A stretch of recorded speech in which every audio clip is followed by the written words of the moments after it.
போனோமா வந்தோமா, அதுதான்.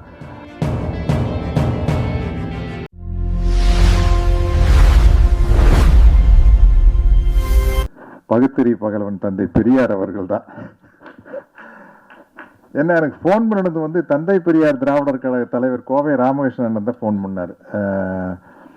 நம்ம தம்பி ஒருத்தர் வராருங்க, ஐயாவோட தொண்டர், நீங்கள் என்னென்னு பார்த்து என்ன முடியுமோ செய்யுங்க. என்ன அவருக்கும் பெருசாக சினிமா பற்றியெல்லாம் தெரியாது ராமகிருஷ்ணனுக்கு. வந்தால் இப்படி ஆசிட்டிஸ் நீங்கள் சத்யராஜாவே வரணும், அதில் ஒரு பாட்டு வருது, அதில் மட்டும் பெரியார் கெட்டப்பில் ஒரு 4-5 ஷாட் வந்தீங்கன்னா போதும் அப்படின்னு சொல்லி பண்ணேன்.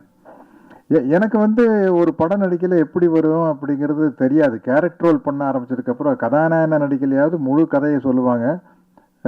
இவங்க மியூசிக், இவங்க கூட நடிக்கிறவங்க கவுண்டமணி, செந்தில், அது இதுன்னு ஒரு பேக்கேஜ் இருக்கும்.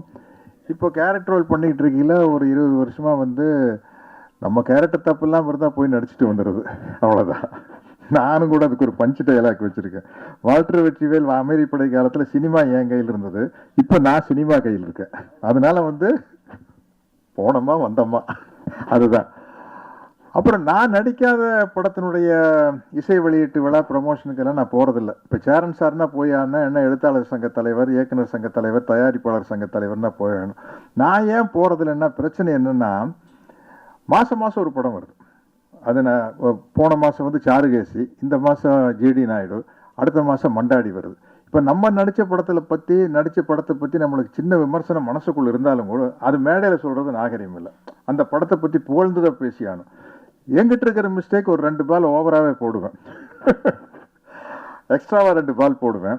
ஏன்னா மனிதர்களுடைய சந்தோஷம், குறிப்பாக கலைஞர்களுடைய சந்தோஷம் வந்து அங்கீகாரத்துக்காக ஏங்குவது தானே, பாராட்டுக்காக ஏங்குவது அப்படிங்கிறத மனிதனுடைய மனமே.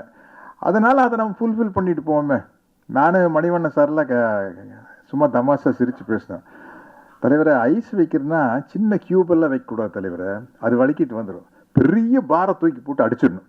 ஒன்றா அவன் மண்டை உடையணும், இல்லாச்சு ஐஸ் உடையணும், 2ல் ஏதோ வைக்கிற ஐஸை அப்படி வச்சுட்டு போயிடணும் அப்படின்னு சொல்லுவேன். பட் இந்த படத்துக்கு நான் ஏன் வந்தேன் அப்படின்னா, வெங்காயம் படம் பார்த்து பிரமிச்சு போயிட்டேன்.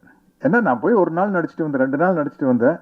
மற்றபடி உள்ள என்ன இருக்குதுன்னு தெரியல. படம் பார்த்தப்ப என்னடா இவ்வளோ பிரமாதமாக இருக்குது, இது என்ன, டேக் ஆஃப் ஆகிறது கஷ்டம், எனக்கே தெரியும். ஆனந்தவனில் மட்டும் பிரமாதம் விமர்சனம் எழுதுனான்னு நினைக்கிறேன்ல. அப்போ வந்து இந்த மாதிரி மீடியா எல்லாம் ஆனந்தவுடன், குங்குமம் மாதிரி பத்திரிகைகள், எல்லா பத்திரிகையிலையும் பிரமாதமாக எப்படி சேரன் சார் ஆட்டோகிராஃப் வந்து அடிச்சு தூக்கி ஒரு 10 நாள் கழிச்சு தான் செம பிக்கப்னு நினைக்கிறேன்ல. எங்கேயோ போயிடுச்சு ஆட்டோகிராஃப்.